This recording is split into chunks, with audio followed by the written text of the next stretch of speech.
What is up, YouTube? We are in Langrisser. I'm so happy to be in Langrisser. I've been playing some other games, some other tactical games, and man, I sure did miss Langrissy just for all of the awesome perks and the overall wonderful system that we have here that is so fair, so good. Let me tell you about it real quick. We're going to do some polls that I don't even need to do because, let's see, these new heroes that we have, they're not even my faction groups. I don't even need to do these pulls. I'll probably never run these characters. And yet, I still have the resources to do these pulls here. It's no sweat off of my back. It's all gravy. By the time the next banner comes, I know I'll have more resources because I can grind them out. So, why not just pull for fun, right? What I like about this game is you don't have to pursue every single character out there. A lot of gachas make you feel real stressed when they drop new heroes. You gotta get those new heroes, you gotta have those new abilities, you might need them to clear something. Well, you know what, here in Langrisser, you can just pick a faction or two and concentrate on getting those faction heroes, which isn't gonna leave you stressed all the time because they might only release a new hero for your faction every couple months. So, absolutely love that. The fact that this game does not power creep like other games do. I'm pretty sure Leon is still one of the premier attackers in this game, and he's been here since launch. So, anybody that wants a good tactical experience with a gacha game that's fair and fun, definitely check out Langrisser. It's totally worth it. You know, I would think that there would be more and more games in the market right now that can really compete with this and with the gacha here. There's really not. Let me give you guys an example. Here's something that I've noticed, something shady, that other games are doing. They are, well, in essence, they're lying about their pull rate, right? They're claiming to have a 3% pull rate. In reality, they have a 2%, and they have a guaranteed character on your 100th pull after you do so many of the 10 pulls. The thing is, it's being dishonest because that guaranteed hero, that does not really count as one of your percents, unfortunately, because chances are that random hero that you get for your pity is not going to be an on-banner character. And yet I see other games that are factoring in the pity, and they're factoring that in with their pull rate and trying to say that they're at a 3%, just because you get a random hero after 100 pulls. That's not the same as getting an on-banner SSR. And it's kind of shady, right? If you look up Langrisser's pull rate, they're not going to lie to you. They're going to tell you they have a 2% pull rate, and you are also guaranteed a hero every 100 pulls. Whether you do 10 pulls or you do single pulls, you are guaranteed another hero, which does bring the total percent up to 3%, but they still don't rep that.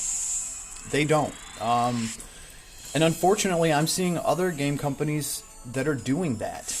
Instead of saying, yes, you know, we have a 2% pull rate, and you're guaranteed to get a random SSR hero after 100 pulls, they're just going to round their percent up and say, nope, we're at a 3%. And little things like that, they really tick me off on these gacha games. They're already taking so much money from the players.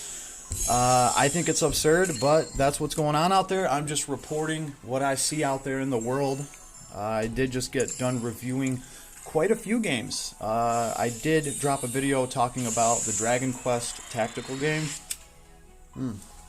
What I failed to mention is that there's actually 2 Dragon Quest games, and I'm debating whether or not I want to even do a video for the other one, but I did test both of them out, and that's just kind of where I'm coming from. Like, big surprise, I'm coming from a Square game, and it's really making me appreciate Langrisser. So I just wanted to get in here and shoot the shit with you guys and just do some pulls for no other reason but to do some of these pulls. Just for the heck of it, right? Why not? So, absolutely love the fact that you can just concentrate on a faction. You can ignore all of the other characters There is one part in this game where you do get an advantage from having all the factions powered up. There are these little boss fights that you can do they're like awakening materials for powering your heroes up. The thing is, I stopped running those maps a while ago, and I have all the mats that I need. I'm fairly confident that even if I only had half of the faction groups that I have, I would still be just fine. I would be able to grind up enough to power all the heroes up that I have, and yeah, I'd still feel the same about this game. I am a collector here. I do like collecting most of the heroes if I can. But really, I only power up a few faction groups. The Heroes of Time, I power them up because, well, they're just some of my favorite collab characters. And other than that, I pretty much have just been concentrating on, let's see, Tactical Masters or Empire. I just thought Bernie was a cool character. I liked him as a faction buffer. And he's kind of an old character. I still enjoy using Bernie, and he's a day one character.